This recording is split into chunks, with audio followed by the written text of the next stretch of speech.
Vamos para a nossa terceira aula sobre densitometria óssea. Aqui é a professora Jaciara, do Ananéria Educação Profissional. Na nossa aula anterior, foi evidenciado as patologias ósseas, as quais vão levar à alteração na arquitetura desse osso, fazendo com que ele fique mais poroso e, consequentemente, mais fragilizado.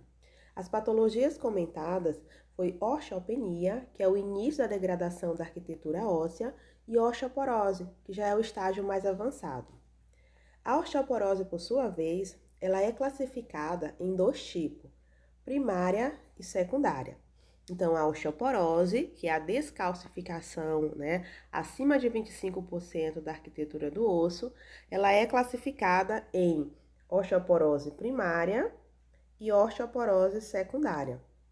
Então, a osteoporose primária, ela é subdividida em osteoporose tipo 1, que é o que nós chamamos de pós-menopausa, e osteoporose tipo 2, que é o que nós chamamos de osteoporose senil. Então, dentro da classificação primária da osteoporose, nós temos o tipo 1, que é aquela osteoporose causada por menopausa, ou seja, aquela mulher, após iniciar o processo de menopausa, que normalmente isso ocorre aos 40, 45 anos, ela tem uma perda muito acentuada da massa óssea. Tanto que essa descalcificação, chamada de osteoporose tipo 1, ela também é caracterizada como osteoporose acelerada. Por quê? Porque ela tende a acontecer ao longo dos 10 anos, 20 anos, após essa mulher ter iniciado o processo de menopausa. Então, a osteoporose tipo 1, ela ocorre por conta da menopausa, tanto que ela pode ser chamada de pós-menopausa, e ela ocorre de uma maneira muito acentuada logo após essa mulher ter entrado nesse período, não menstrual. Já a osteoporose tipo 2, que é o que nós chamamos de senil, é aquela osteoporose que ocorre em virtude da idade. Então, quanto mais idoso o cliente vai ficando, mais perda óssea ele vai tendo. E aí isso vai acontecer principalmente se ele não tem uma vida dentro dos padrões que a gente considera de qualidade. Então, ele vai envelhecendo, de acordo com a idade, essa descalcificação ela vai ocorrendo. Então, já é esperado que uma pessoa de 80 anos, 90 anos, ela possa apresentar uma descalcificação um pouquinho mais intensa. Então, essa osteoporose, ela está ocorrendo em virtude da idade. Então, quanto maior a idade da pessoa, maior o quadro de descalcificação. Então, a osteoporose senil, ela ocorre em virtude da idade da pessoa. Já a osteoporose secundária é aquela osteoporose que vai ocorrer por conta de maus hábitos, né? E aí, que maus hábitos seriam esses?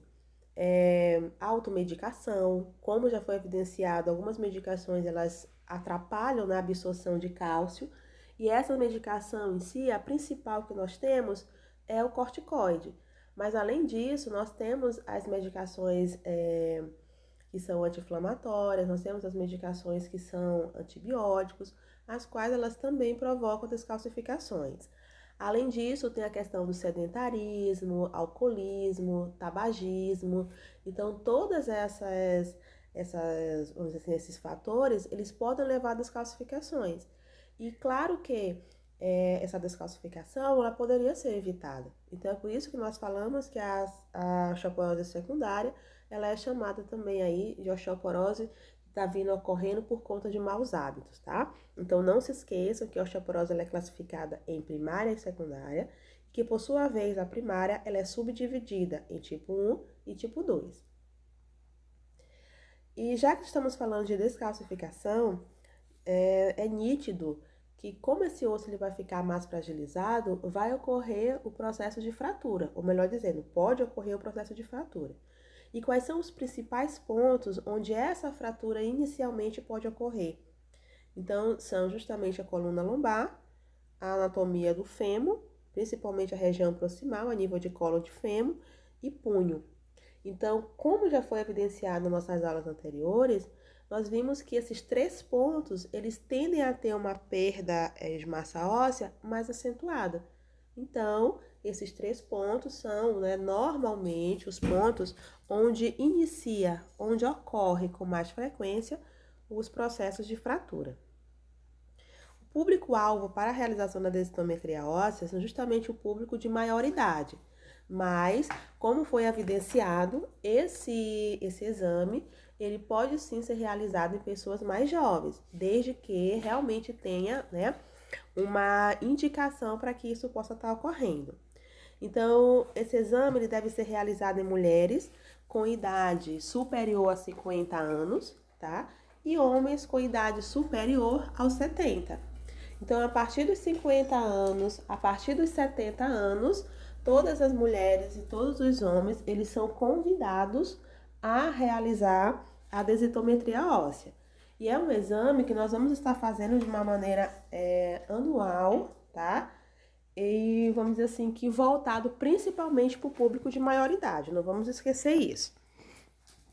Então, como evitar a osteoporose? Né? O que eu devo fazer para que eu não venha a ter uma descalcificação óssea?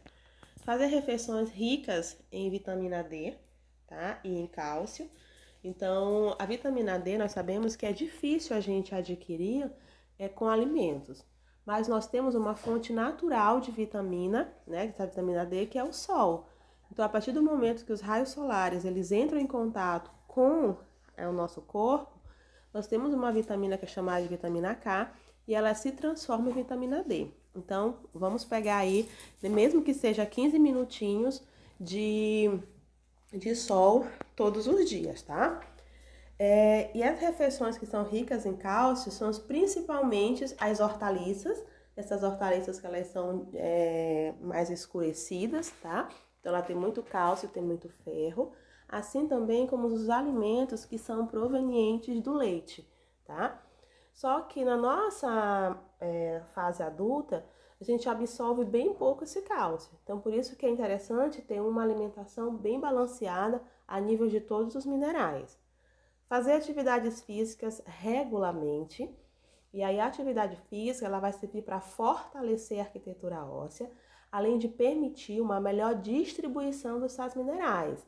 Afinal de contas, quando fazemos atividades físicas, aceleramos o nosso metabolismo, ou seja, aceleramos o processo de circulação sanguínea. Então, esses nutrientes que estão na corrente sanguínea, eles vão ser melhor distribuídos pelo nosso corpo. Não beber, eu coloquei aqui em excesso, né? Mas é interessante não beber e não fumar. Nós já comentamos anteriormente que todas as pessoas que elas bebem, né? Ou seja, elas consomem álcool e elas fumam, elas têm uma predisposição a desenvolver processos inflamatórios. E esses processos inflamatórios vão fazer com que as nossas células, elas produzam mais toxinas, né? Porque elas vão estar inflamadas e elas recebam menos minerais. Então, por isso é interessante evitar o álcool e evitar o tabaco. Evitar o consumo de muito sal ou cafeína, pelo mesmo motivo do álcool e do fumo, tá? O tabaco, ou melhor dizendo, o sal, ele vai provocar processos inflamatórios também, fazendo com que a gente não consiga absorver os nossos nutrientes. E a cafeína em excesso, tá, gente? Ela também vai ter esse efeito rebote. Então, em vez de querer ajudar, porque tem muitas pessoas que, eu vou tomar cafeína para que eu possa ter um metabolismo mais acelerado. Se você tomar em excesso, esse efeito, ele vai justamente ser prejudicial ao teu corpo. Tomar sol sem filtro solar, pelo menos 15 minutos aí ao dia, que foi o que a gente evidenciou, que os raios solares, eles são transformados junto ao nosso corpo em vitamina D. Então, a gente sabe que os nossos ossos, eles precisam muito de vitamina D para que esse cálcio, ele realmente possa ser aí bem absorvido. E é interessante manter um peso corporal saudável, tá? E quando a gente fala em questão de peso corporal saudável, não quer dizer que só as pessoas que que a sociedade considera dentro do peso ideal, elas estão saudáveis. Tem pessoas que ela tá um pouquinho só fora do peso, mas ela tem, né, uma vida, vamos dizer assim, que saudável, uma rotina saudável. Então é interessante estar evitando aquele famoso efeito sanfona, porque isso vai fazer com que você tenha em alguns momentos nutrientes de maneira eficiente e em outros momentos tem uma diminuição muito brusca. E isso vai fazer com que os teus ossos, eles sofram, tá? Eles entrem em sofrimento. E ele vai responder com descalcificação. Só que, infelizmente, cabe lembrar que a gente não sente esse processo de descalcificação Só vamos sentir quando já tem sequelas quase que irreversíveis, né? Que é quando esses ossos já estão muito fragilizados. E quais seriam as contraindicações para a densitometria óssea? Então, as principais contraindicações, né, entra como gravidez. Então, vocês podem perguntar, prof, por que a gravidez é uma contraindicação? A gravidez, no caso, ela entra como uma contraindicação, principalmente pelo fato dessa mulher ela estar gestante e a gente trabalhar com radiação, embora em baixa intensidade. Mas cabe lembrar que não é uma contraindicação total. Se o médico avaliar que esse exame de densitometria óssea ele não pode esperar, essa mulher ela pode sim passar pela densitometria. Porém, vai ser avaliado colo femoral e anatomia do punho, porque a gente sabe que dependendo, né, da evolução dessa gestação, o saco gestacional, o feto, vai estar junto à coluna lombar, né? Então, é uma contraindicação aí parcial. E entra como uma contraindicação por conta da radiação que pode atingir o bebê. A obesidade. A obesidade também é outro ponto, gente, que ocorre não por conta da condição física daquela pessoa naquele momento como obeso, mas é por conta dos nossos equipamentos, tá? Os quais, muito deles, têm uma, vamos dizer assim, que uma capacidade, vamos dizer que reduzida. Ou seja, grande parte dos equipamentos, eles vão suportar apenas 220, né?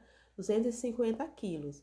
E aí nós temos quadros de obesidades que eles vão muito mais além do que isso. Então, se o cliente ele tiver um peso corporal bem superior à capacidade da máquina, é conveniente não realizar o exame desse cliente e sim, né, encaminhar ele para um outro local onde a capacidade dessa máquina seja aí bem superior.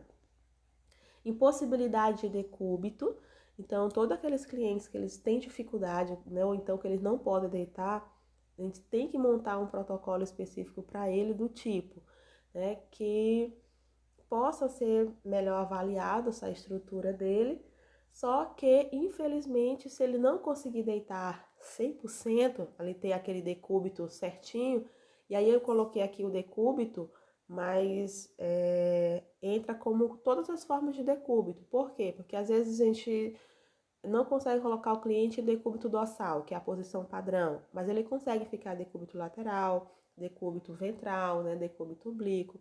Claro que isso pode dar uma pequena alteração no resultado, mas às vezes a gente tenta montar um protocolo específico para aquele cliente com base no estado físico dele. E aí o que acontece? Se ele não consegue ficar de nenhum jeito em decúbito, o jeito é avaliar às vezes só o antebraço. E como vimos, a densitometria óssea ela só é completa se a gente vier avaliar dois pontos distintos, até mesmo para que possa servir como uma possível comparação. Então, o exame desse cliente ele não vai ser inconclusivo, né? Então, ele não vai chegar a uma certeza de descalcificação. Afinal de contas, o punho ele é menos descalcificado por conta do estresse que ele sofre de uma maneira aí, vamos dizer que menor, tá? Então, o paciente que não consegue ficar em decúbito entra como uma contraindicação para a não realização da densitometria. Prótese extensa, né? Ou externa na região avaliada. Então, se o cliente tem prótese, ou seja, aqueles pinos ortopédicos, que são o que a gente chama de fixadores ortopédicos, a nível da região que está sendo avaliado, é interessante ele não realizar a densitometria naquele local. Por quê? Porque aquele pino, que vamos imaginar está na coluna lombar, a densidade desse material ferroso não é densidade óssea, ou seja, aquela densidade ela não pertence diretamente ao cliente, não é da arquitetura óssea dele. Então, aquele metal, ele vai ser lido, a densidade dele, como se fosse osso. Então, aquele exame naquela região onde tem prótese vai dar como se estivesse com o osso sadio, quando, às vezes, na verdade, isso não é correto, isso não confere realmente com a verdade, tá? Então, se o paciente tem prótese na região que vai ser avaliada, ele não pode, né, passar pelo exame de densitometria óssea naquele local. Por isso que a gente faz uma anamnese antes, perguntando para o nosso cliente se ele tem, né, se ele fez alguma cirurgia, em qual local é essa cirurgia, que é justamente a gente avaliar os pontos que a gente pode fazer a análise, ou seja, fazer o exame. Então, se o cliente tem prótese na coluna lombar, a gente já não vai fazer a varredura na coluna lombar. Vamos fazer a nível de fêmur e a nível de punho. Se o cliente tem os pinos ortopédicos, né, os fixadores a nível de fêmur, vamos imaginar que é o fêmur direito, a gente já vai avaliar o fêmur esquerdo e o punho. Então, se tiver prótese, a gente evita avaliar, né, aquele local onde a prótese está localizada. E também é interessante observar as pessoas que fizeram exame com contraste. Como foi evidenciado nas nossas disciplinas anteriores, os contrastes radiológicos, que é principalmente o iodo e o bário, eles absorvem radiação. Então, imagina que o cliente fez um exame de enema opaco ou então de trânsito intestinal, que é quando o meio de contraste ele fica na região abdominal do cliente. A gente sabe que esse cliente ele não vai eliminar logo 100% desse contraste. Ele vai eliminando aos poucos, e às vezes isso dura até uma semana. Então, se esse cliente fez um exame até uma semana antes de realizar a densitometria óssea dele, ele não vai poder passar por essa varredura na densitometria. A não ser que venha passar aí, né, mais de uma semana, que é quando já garanta que realmente ele eliminou todos aqueles resíduos. Porque aquela densidade do bário que estiver a nível, né, de intestino, na mesma região ali da coluna, vai ser lido como arquitetura óssea. E, consequentemente, vai dar um diagnóstico aí, né, falso com relação à descalcificação do nosso cliente. E é interessante frisar que a densitometria óssea, ela não precisa, na verdade, de um preparo, né, trabalhoso. Mas é interessante que o paciente não tenha sido submetido a nenhum exame à base de contraste, como já evidenciamos agora há pouco. E é interessante aguardar pelo menos aí 5 dias, por volta assim de uma semana, para garantir que realmente não tenha resíduos de contraste na região da coluna lombar. No dia do teste, ou seja, no dia do exame, o paciente deve comparecer com roupas sem metais, zíper, botões. Por quê? Porque o procedimento em si até é muito rápido e às vezes é mais difícil para o cliente, principalmente se já tem uma maioridade, uma dificuldade de locomoção, retirar toda a roupa, né?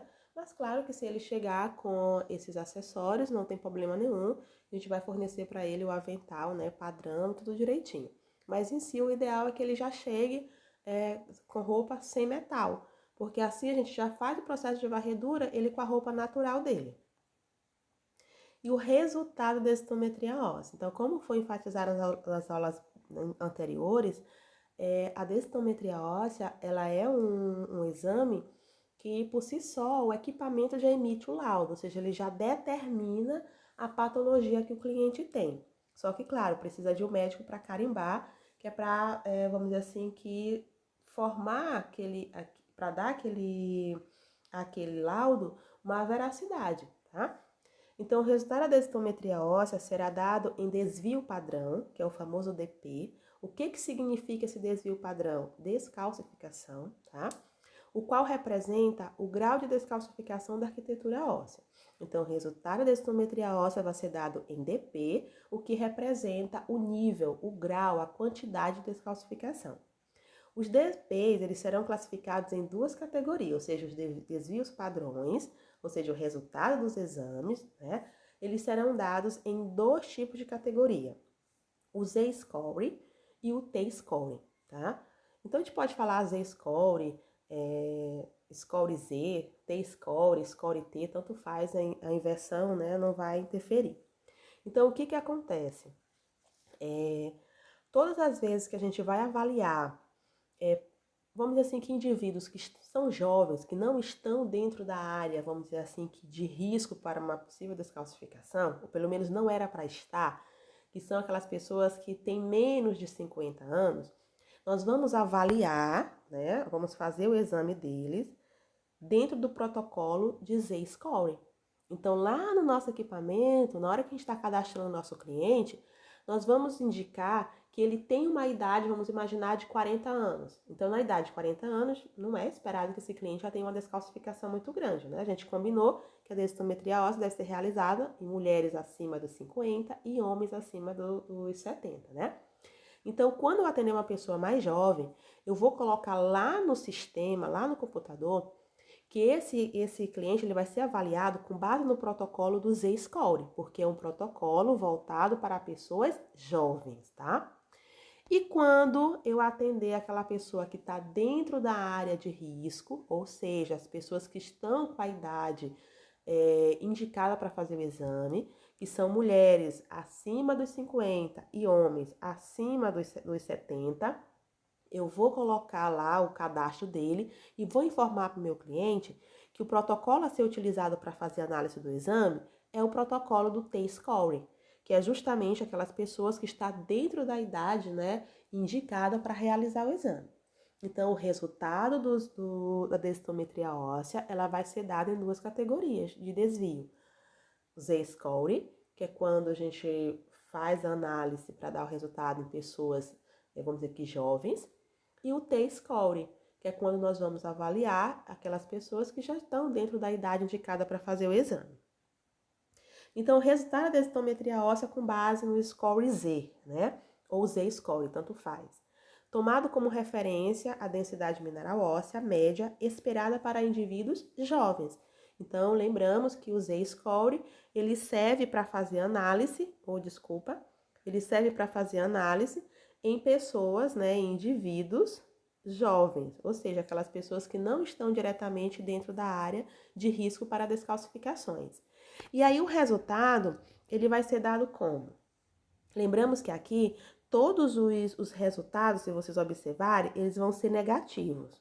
Professora, por que vão ser negativos? Porque nós estamos falando de perda, tá? Então, na hora que é feito a varredura nas duas estruturas do nosso cliente, vai ser emitido o resultado. E na porcentagem lá de desgaste, vai ter tipo um gráfico.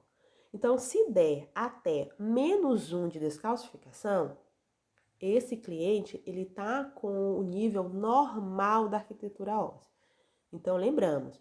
Imagina que deu lá, né? +3. Então, claro que esse cliente, ele tá com o osso ali, ó, super saudável. Se essa descalcificação der até -1, tá? Isso significa que esse cliente continua com o osso saudável. Essa descalcificação é uma descalcificação mínima, uma descalcificação que a gente considera como aceitável, como normal. Então, até -1 de descalcificação, o osso ele tá normal. Abaixo de -1 até -2,5, então lembramos, de -1 até -2,5 de desvio padrão, é caracterizado como osteopenia. Então, se o cliente der ali, né? Imagina, no resultado dele deu -1,1. Então, esse cliente já tem o quê? Osteopenia, tá? E esse resultado de osteopenia vai até -2,5. Então, de -1 para baixo até -2,5 ali, é caracterizado osteopenia. Por sua vez, abaixo de -2,5 já é caracterizado como osteoporose. Então, se o cliente tiver, né, a gente fizer análise e der o diagnóstico como -2,6, então o paciente já tem o quê? Osteoporose. Porque todos os resultados que derem abaixo, tá? Abaixo de -2,5 já é caracterizado como osteoporose, tá? Então, lá na hora que a gente faz a análise do cliente, abaixo do gráfico vai dar essa porcentagem de perda. E aí, recapitulando, se o resultado der até -1 de desvio padrão, é considerado normal, ou seja, o osso está saudável. Se esse resultado ele ocorrer abaixo de -1 até 2,5, -2,5, é considerado osteopenia. Ou seja, -1,1, né? -2,2. Então, até nesse nível, chegando até a nível de -2,5, é osteopenia, tá? E abaixo de -2,5 é caracterizado como osteoporose. Então, imagina que o cliente tem aí uma descalcificação de -2,7, -2,6, -2,9, -4. Então, a gente já sabe que o cliente está com quadro de osteoporose. Já o resultado da densitometria óssea voltado para o SCORE-T, a gente evidenciou que é aquele resultado que é dado para indivíduos dentro da idade de risco. Qual é a idade de risco, Jaciara? é aquelas pessoas que já têm uma maior idade, mulheres acima dos 50, homens acima dos 70. Informamos lá no gráfico tudo direitinho, que vai ser avaliado com base no T-score, e os valores praticamente são o mesmo. É considerado normal se o cliente estiver aí de 0, né, até -1 de desvio padrão. Então, aquele cliente que ele tem de descalcificação até -1, tá? Esse osso dele é considerado normal. Já aquele cliente que tiver de -1 até -2,5 de desvio padrão é considerado osteopenia, tá? E aqueles clientes que tiver, né, abaixo de -2 ou menos, ou seja, -2,6, -2,4, né, em diante, é considerado osteoporose. Então, toda vez que a gente fizer uma densitometria óssea naquelas pessoas que estão dentro da idade indicada para fazer o exame, nós vamos colocar no equipamento, tá?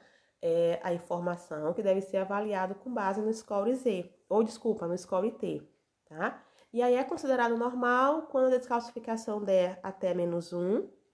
É considerado osteopenia quando o resultado der abaixo de -1 até -2,5. E é considerado osteoporose quando o resultado der abaixo de -2,5, tá? E aqui mostra-se um gráfico pra gente, representando nas 3 cores principais, né? Que é o verde, que representa que o osso está saudável, está normal. A osteopenia, que já indica aquela informação, assim, de alerta, indicando que já iniciou aí uma descalcificação levemente fora do normal. E a osteoporose, que é quando a descalcificação está muito intensa. Então, a gente observa aqui, ó, que até -1, ó, até -1, ainda está no nível ali certinho, tá? Da divisão entre o verde e o amarelo.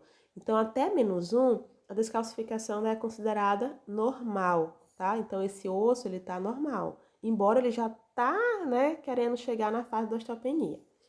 Abaixo de -1, ó, até -2,5, ó, a gente observa que está na faixa de atenção, ou seja, está na faixa de uma descalcificação um pouquinho aí mais intensa, mas não é considerado algo tão grave. E é o que a gente chama de osteopenia, tá? E aí, quando esse cliente já está até com esse -2,5, a gente já considera ali que ele já está naquela fase de transição, quase chegando já na osteoporose, né? E abaixo de -2,5 em diante, ó, então abaixo de -2,5 em diante, já entra na área vermelha, que é na área de atenção, que é o que a gente considera como osteoporose. Então, qual a periodicidade da realização desse exame? Então, o exame de densitometria óssea é feito a cada 1 ano, então a periodicidade dela natural, né, é anual, ou seja, todo ano você tem que fazer esse exame, tá? No máximo aí 2 anos. Mas vamos trabalhar sempre com aquela, vamos dizer assim, com aquele exame que é feito de uma maneira bem preventiva mesmo. Então, a periodicidade dela normal é interessante que seja, né, anual. E ela pode fazer até 2 anos, dependendo do controle da osteoporose e da osteopenia, determinado, claro, pelo médico. Então, tem médico que vai até mesmo pedir para que esse cliente, ele realize a densitometria óssea dele antes, né, de completar 1 ano. Então, a cada 6 meses, uma Jaciara, a senhora realiza. Por quê? Porque é aquele cliente que já tem, às vezes, uma descalcificação mais intensa e o médico quer avaliar de uma maneira mais precoce, tá? Intervalos mais curtos, que é o caso de 6 meses, até mesmo 3 meses, podem ocorrer em caso de rápida perda de massa óssea, como em pessoas que utilizam os medicamentos à base de corticoide. Então, essas pessoas que fazem terapia, né, que fazem tratamento com corticoide, eles passam por exame de densitometria óssea, às vezes antes, né, de completar 1 ano. Assim também como aquelas pessoas que têm a patologia chamada de ossos de vidro, que é o que a gente chama de osteogênese imperfeita, né? Eles passam também por uma análise, por essa varredura, de uma maneira mais precoce. Às vezes, até de 3 em 3 meses, tá bom? E o controle de qualidade dentro da densitometria óssea ele precisa ser mantido, afinal de contas estamos trabalhando com uma máquina que vai determinar a densidade mineral óssea, e essa máquina, gente, a gente espera que ela não venha a errar. Mas a gente sabe que máquina, ela se autodesprograma, né? Então pode ocorrer essas alterações aí ao longo. E para que isso não ocorra, a gente realiza alguns testes de qualidade, que são o que a gente chama de testes de calibração, tá? Que é para a gente ter aquela certeza que o equipamento realmente está emitindo o resultado real da descalcificação do nosso cliente. Então, o controle de qualidade dentro da densitometria óssea será dado com base em testes de calibração, onde realizamos exames em Phantom. Então, professor, o que é Phantom? Phantom é esses acessórios que nós temos aqui, que a gente tem de vários formatos, vai depender de cada fabricante, e eles imitam a densidade, né, humana. Então, junto com o equipamento, vem esse Phantom, que é a proposta Phantom, quer dizer aí fantasma, né? Então, é como se fosse o nosso cliente fantasma. Esse Phantom, ele vem junto com o equipamento, e aí o fabricante, ele te dá, né, ele manda junto o resultado da densitometria óssea desse Phantom. Então, imagine que esse Phantom que está aqui conosco, ele tem osteopenia a nível de, vamos colocar aqui, menos 1,7, né? Então, o fabricante mandou o Phantom e mandou o resultado da densitometria óssea desse Phantom, tá? Então, toda vez que a gente fizer o processo de análise desse Phantom, que a propósito deve ser feito todos os dias, para ter certeza que a máquina está calibrada, tá? Então, todos os dias que você fizer esse teste, o resultado tem que ser dado o mesmo. Então, o fabricante determinou que o cliente tem osteopenia, ou seja, que esse Phantom tem osteopenia a nível de menos 1,7. Então, todos os dias o resultado tem que ser o mesmo. Se o resultado do exame desse Phantom der, né, hoje, imagina, a gente foi fazer esse teste e aí lá deu menos 2,7, ou seja, apareceu que está com osteoporose. Então, esse equipamento está descalibrado. Por quê? Porque esse Phantom, ele já tem uma densidade programada. Então, não é para haver alteração no resultado, é para dar sempre o mesmo resultado.